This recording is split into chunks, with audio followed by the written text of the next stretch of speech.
Welcome to Pipes Around the House. In this video I'm going to show you how to cut and fit insulation board or PIR board underneath rafters.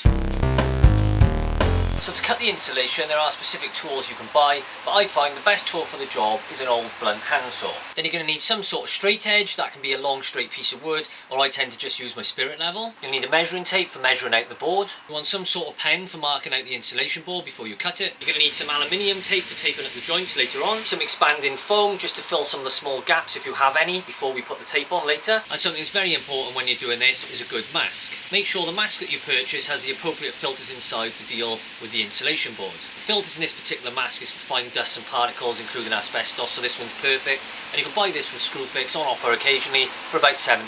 You may also want to think about wearing some eye protection, because when you're working up above your head the bits tend to fall down into your eyes. To fix the insulation board into place you're going to need some screws. Now I tend to just use drywall screws, and these are the screws that I would use just to fix plasterboard into place. The important thing to remember when choosing your screw size is to make sure the screw is long enough to go through the depth of the insulation board and to get some purchase into the timber behind. So for example, if you wanted 20mm of purchase into the timber and you wanted to use a 30mm insulation board, then you're going to need a screw that's 50mm long. The other thing you're going to need for fitting the insulation board into place is some washers for your screws to go through. Now all this does is gives a bit of surface area to hold the board in place. Now there are specific washers you can buy on the market for this purpose. They're usually like a large plastic round washer or sometimes metal, and these can also be used for things like the hardy backer board that you use behind tiling. Now I like to use a penny washer like this. I find they're a lot cheaper, and by using the M6 penny washer the hole is big enough the head of the drywall screw sits in it perfectly. This way when you drive it into the insulation board with a little bit of pressure,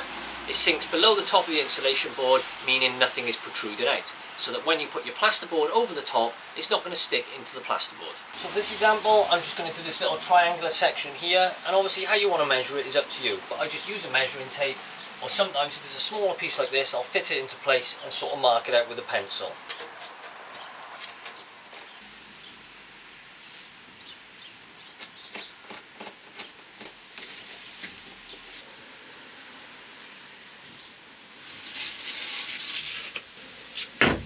So just mark that out with your straight edge and your pencil, and you'll notice that I've got a triangle here almost already cut to size, and that's because that was an offcut of another piece where I've been cutting along the hip of my roof. So it's always good to check your offcuts before you go and cut into a new piece of insulation board. Now just take your old saw and just cut down your insulation board just like you would with a piece of wood.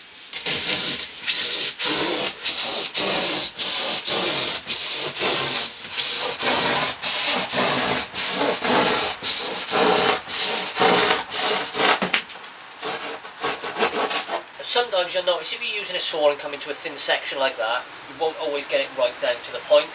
So what you can do, just take the blade of your saw,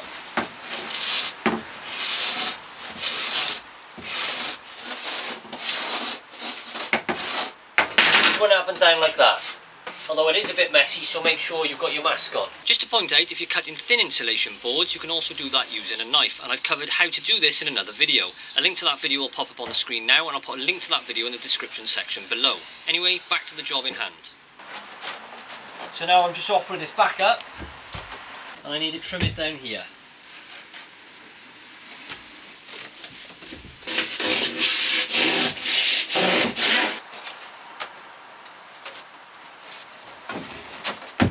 So I'm happy that fits now. Now in this particular example I've got a cable that's coming behind here, so now I've got to measure that, apply that measurement to this board, and then using a hole saw with my drill I'm going to cut out that hole in exactly the same place.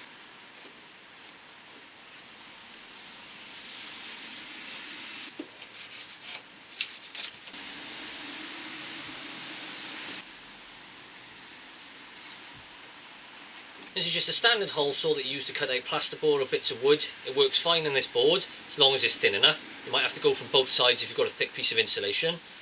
And this one is 90mm, and that's because this is the size that I want for fitting my downlighters. Now obviously if you need the hole to be any bigger at a later date, you can just go in there with a little saw and make it a bit bigger as you wish.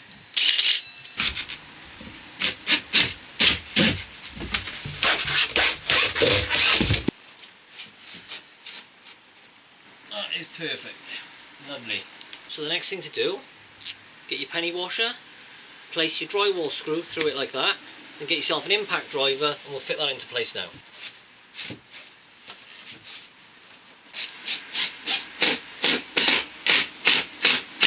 because it's so light, with a small piece like that, once you've got one washer in, it'll hold it in place for you. If you've got a large piece, you might need to try and do one at one end, one at the other, or sometimes use a piece of batten as a bit of a prop.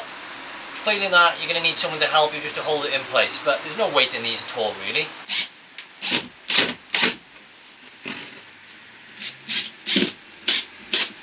If you have a look, you can see that this insulation board just depresses slightly when you put enough pressure on this, and you want that balance. You don't want to tear the metal foil facing on that, but what you want to do is have it sink slightly so you can see those slight creases forming, so that when you put the plasterboard over the top, it's going straight over without anything sticking into it. You can see the same on that one and the same on that one. And as for how many you put in, it's entirely up to you. Like here, it's a bit loose, but to be honest with you, when I put the plasterboard over that, that'll fix up and hold it into place anyway, so I don't want to go too mad with the washers. So once you're happy that you've done all your insulation, you now need to go around any small gaps and use some expanding foam. I'm just using the no-nonsense expanding foam from Screwfix. Obviously you can use whichever one you want.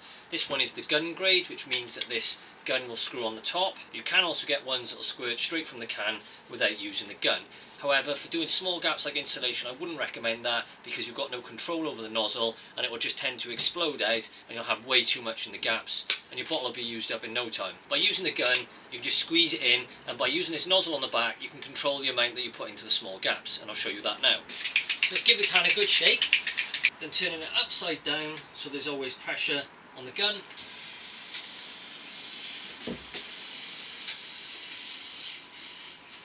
Obviously if you're using this on a roof which is above your head, occasionally just give the can a shake. Always try to keep it as upright as you can. I know it's not possible on a pitch roof like this, but try to get it upright. If you start turning it upside down, you'll find air will come out with no foam. You'll end up with loads of foam left in the can and no air left to push it back out.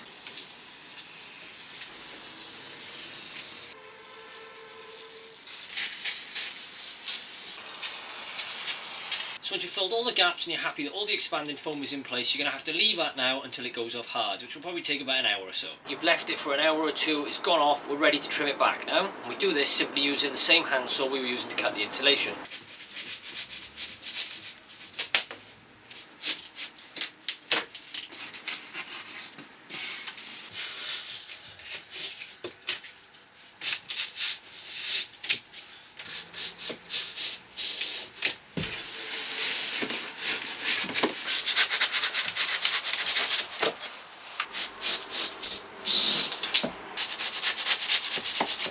Once you've been round and trimmed off all the foam, now it's time to tape up over all the joints between all the insulation boards. So this is the tape I'm using. It's aluminium tape, it's sticky backed. This one's 75mm by 50m. You can get it in 100m lengths and you can get it in different widths. Now from my own experience, the wider you go with the tape, the more adhesion you get. If you go for the narrow one, sometimes it doesn't stick as well. So I've gone for the 75mm rather than the 50. The way I like to do this is just to roll my tape out the length of a board. So in this example, I'm going from here to here and a bit extra, and then with this tape you just tear it by hand carefully like that. Then just peel a little bit of the back off the tape like that. Don't undo it all now because it'll unravel and all stick together. Take that, and what I like to do is hold it with my finger there and hold this one with that finger, and as we go along we can peel that back. And just smooth it down like that as you go along.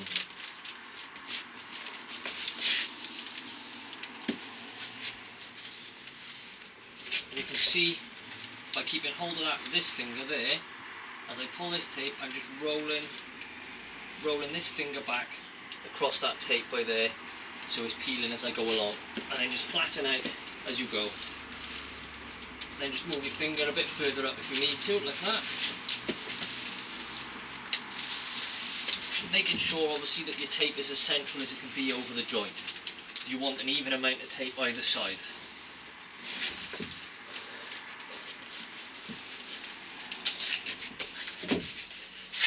Then just do exactly the same thing for all your joints.